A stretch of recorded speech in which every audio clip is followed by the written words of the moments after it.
السلام علیکم ورحمۃ اللہ وبرکاتہ۔ الحمد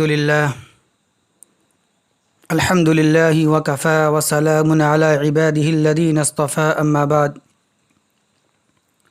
فاعوذ باللہ من الشیطان الرجیم بسم اللہ الرحمن الرحیم۔ اقترب للناس حسابهم وهم فی غفلة معرضون۔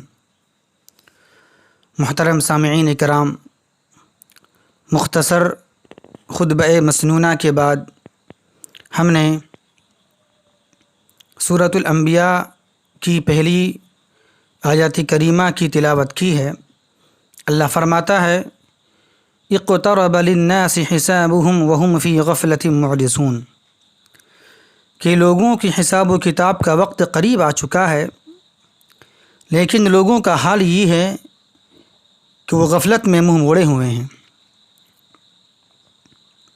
محترم سامعین، آیت کی مناسبت کے لحاظ سے آج ہمارا مختصر موضوع ہے، یہ دنیا آرام گاہ نہیں ہے بلکہ امتحان گاہ ہے۔ محترم سامعین، انسانی زندگی ہوا میں رکھے ہوئے چراغ کے مانند ہے۔ ضعیف آدمی اگر چراغ سحر ہے تو جوان آدمی چراغ شام ہے۔ جس طرح ہوا کی زد پر رکھا ہوا چراغ ایک ایک پل کا محتاج ہوتا ہے، اسی طرح انسانی زندگی بھی ایک ایک پل کی محتاج ہوتی ہے۔ جس طرح رونے والے انسان کی پلکوں پر آنسو پلک جھپکنے کا محتاج ہوتا ہے، یعنی پلک جھپکی اور وہ آنسو مٹی میں جا ملا، اسی طرح انسان کی زندگی بھی پانی کے بلبلے کے مانند ہے۔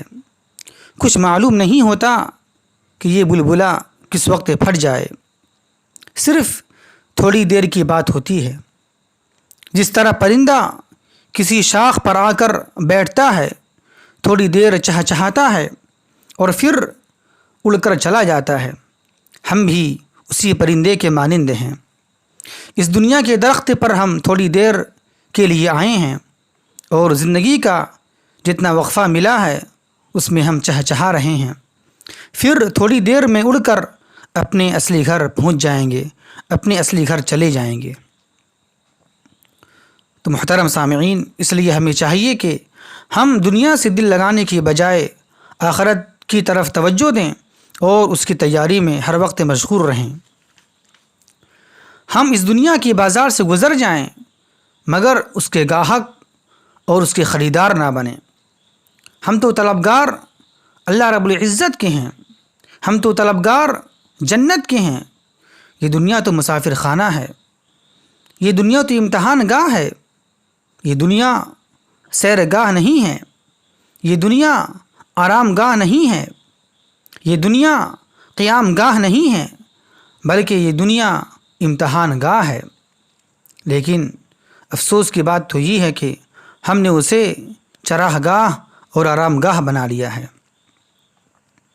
ہم سمجھتے ہیں کہ ہم اس دنیا میں چرنے کے لیے پیدا ہوئے ہیں، بس کھانا پینا اور موج مستی کرنا، بس یہی دنیاوی زندگی ہے۔ یاد رکھیے، کچھ لوگ دنیا میں تو کھانے پینے کے لیے زندہ رہتے ہیں، لیکن کچھ لوگ زندہ رہنے کے لیے کھاتے پیتے ہیں۔ تو لہٰذا ہمیں چاہیے کہ ہم زندہ رہنے کے لیے کھائیں پئیں، نہ کہ کھانے پینے کے لیے زندہ رہیں، اور اپنے مقصد آخرت کو سامنے رکھیں۔ محترم سامعین، اگر دنیا کے چند ایام ہم نے عیش و عشرت میں گزار کر آخرت کے عذاب کو مول لیا، خرید لیا، تو یقین جانیں ہم نے بہت برا سودا کیا ہے۔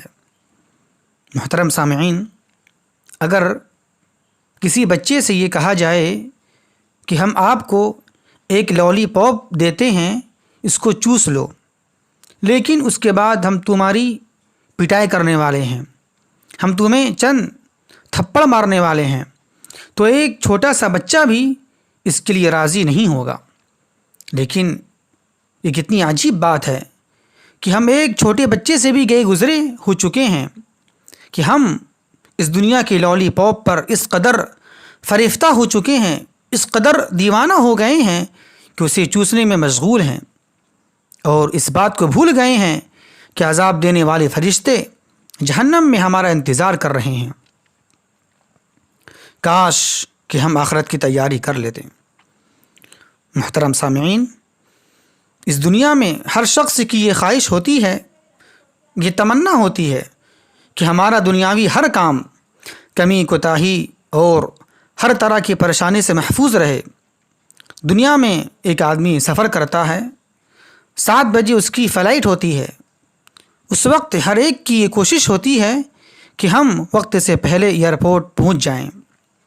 اسی طرح اگر ہم 100 افراد کو اپنے گھر دعوت دیتے ہیں تو تقریباً 150 افراد کے کھانے کا انتظام کرتے ہیں تاکہ وقت پر پریشانی اور شرمندگی نہ ہو۔ یعنی ہمارا ہر دنیاوی عمل، ہر دنیاوی کام محتاط والا ہوتا ہے، احتیاط والا ہوتا ہے۔ اگر کسی جگہ 100 ٹافیاں رکھی ہوئی ہوں اور ان میں سے صرف ایک کے اندر زہر ہو اور 99 ٹھیک ہوں، اور اگر آپ کسی کو یہ کہیں کہ ان میں سے ایک ٹافی کھا لو کیونکہ ان میں سے 99 تو ٹھیک ہیں، صرف ایک کے اندر زہر ہے، تو جواب یہ ملے گا آپ کو، میں ان میں سے ایک بھی نہیں لینا چاہتا۔ یعنی خلاصہ یہ ہے کہ ہم دنیاوی کام میں تو احتیاط سے کام لیتے ہیں، محتاط رہتے ہیں، لیکن آخرت کے کام میں احتیاط سے کام نہیں لیتے ہیں اور محتاط نہیں رہتے ہیں۔ محترم سامعین کرام، اگر اس دنیا میں کسی مسلمان سے یہ پوچھا جائے کہ کیا آپ نے نماز ادا کی، کیا آپ نے تلاوت کلام اللہ کی، کیا آپ نے دین کے لیے کچھ وقت نکالا، تو جواب یہ ملے گا کہ میرا کاروبار ایسا ہے کہ وقت ہی نہیں ملتا، میں اکیلا ہوں، میں کیا کروں، بہت زیادہ مصروف ہوں، کوئی مدد کرنے والا نہیں ہے۔ لیکن وہ انسان ان تمام مجبوریوں کے باوجود بھی وہ اپنا کاروبار، اپنی تجارت، اپنی بزنس آگے بڑھاتا رہتا ہے، اور وہ ایک دکان کے بعد دوسری دکان کی فکر میں لگا رہتا ہے، اور وہ اس کے لیے وقت بھی نکال لیتا ہے، لیکن وہ آخرت کی تیاری کے لیے وقت نہیں نکال پاتا ہے۔ محترم سامعین، دراصل بات یہ ہے کہ دنیا کی چیزیں، دنیا کے سامان آنکھوں کے سامنے ہوتی ہے، اور آخرت کی چیزیں، آخرت کی نعمتیں نگاہوں سے اوجھل ہوتی ہیں۔ اسی لیے انسان اس پر کمزور یقین ہونے کی وجہ سے احتیاط نہیں برتتا ہے، اس کی تیاری نہیں کر پاتا ہے۔ محترم سامعین کرام، فکر آخرت کو بیدار کرنے کے لیے اور اس کی تیاری کے لیے ایک بڑی اچھی مثال پیش کی جاتی ہے، اور وہ یہ ہے کہ ایک بڑی مچھلی نے دوسری چھوٹی مچھلیوں کو نصیحت کی اور سمجھایا کہ اگر تم پانی کے اوپر اس طرح کوئی کانٹا دیکھو یا کوئی اس طرح کا کیڑا دیکھو یا کوئی گوشت کا ٹکڑا دیکھو تو اس کے چکر میں نہ پڑنا، کیونکہ اس کے پیچھے ایک دھاگا ہوتا ہے اور دھاگے کے پیچھے ایک شکاری ہوتا ہے۔ تو اگر تم اس گوشت کے ٹکڑے کو کھانے لگو گی تو تمہارے گلے میں کانٹا چبھ جائے گا، پھر اس دھاگے کی مدد سے شکاری تمہیں کھینچ لے گا، پھر وہ شکاری تمہیں گھر لے جائے گا، پھر اس کی بیوی چھری سے تمہاری ٹکڑے ٹکڑے کر دے گی، پھر وہ تمہیں مرچ نمک ملا کر تیل میں تلے گی، دسترخوان پر سجائے گی، اور پھر سب مل کر تمہیں چبا چبا کر کھائیں گے۔ تو لہٰذا تم اس کی جال میں نہ پھنسنا کہ تمہیں بری دن دیکھنے پڑیں۔ تو اگر اس بڑی مچھلی کی نصیحت کے بعد اگر وہ چھوٹی مچھلی یہ کہے کہ ٹھیک ہے، اچھا ہے، میں دیکھتی ہوں وہ دھاگا کہاں ہے، شکاری کہاں ہے، اس کی بیوی کہاں ہے، اس کا باورچی خانہ کہاں ہے، اور پھر وہ اس کے لیے دریا کے پانی میں چکر لگاتی پھرے کہ کہیں یہ سب مجھے نظر آ جائے، لیکن وہ تمام چیزیں دریا کے اندر اسے کبھی بھی نظر نہیں آ سکتی ہے۔ ہاں اگر وہ بڑی مچھلی کی نصیحت پر اعتماد و یقین کرتے ہوئے اس کی نصیحت پر عمل کر لے تو یقیناً اس میں اس کا فائدہ ہوگا، اور اگر نہیں مانے گی تو ایک دن کسی شکاری کا شکار بن جائے گی، پھر اس کے بعد اسے دھاگا بھی نظر آئے گا، شکاری کو بھی دیکھ لے گی، پھر وہ تمام سارے مراحل دیکھنے کو اسے مل جائیں گے جو ایک شکاری مچھلی کے شکار کرنے کے بعد اس کے ساتھ کرتا ہے۔ تو محترم سامعین کرام، تو یہی حال آج ہمارا بھی ہو چکا ہے۔ اللہ کے نبی صلی اللہ علیہ وسلم نے کھول کھول کر شیطان کی چال اور اس کے فریب کو ہمارے سامنے بیان کر دیا ہے اور واضح کر دیا ہے کہ شیطان اس طرح تمہیں پھنسائے گا، لیکن تم اس کی جال میں نہ پھنسنا۔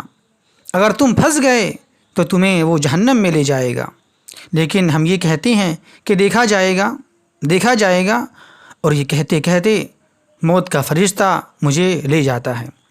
پھر اس کے بعد وہ تمام مراحل دیکھنے کو ملتے ہیں جس کا تذکرہ، جس کی وضاحت اللہ کے نبی صلی اللہ علیہ وسلم نے حدیث پاک میں کیا ہے۔ قبر کا عذاب، میدان محشر کی تکلیف، جہنم کا عذاب، یہ سارے مراحل ایک انسان کو موت کے بعد دیکھنے کو ملتے ہیں، لیکن اگر ہم نبی کی بات مان کر عمل کریں تو یقیناً اس میں ہمارا ہی فائدہ ہوگا۔ تو لہٰذا ہمیں چاہیے کہ نبی کی نصیحت پر عمل کرتے ہوئے آخرت کی تیاری کریں، اور جتنی بات بتائی گئی ہے ہم اس پر عمل کریں۔ اللہ سے دعا ہے کہ اللہ تبارک و تعالی ہمیں صحیح سمجھ کے توفیق عطا فرمائے۔ وما توفیقی الا باللہ، والسلام علیکم ورحمۃ اللہ وبرکاتہ۔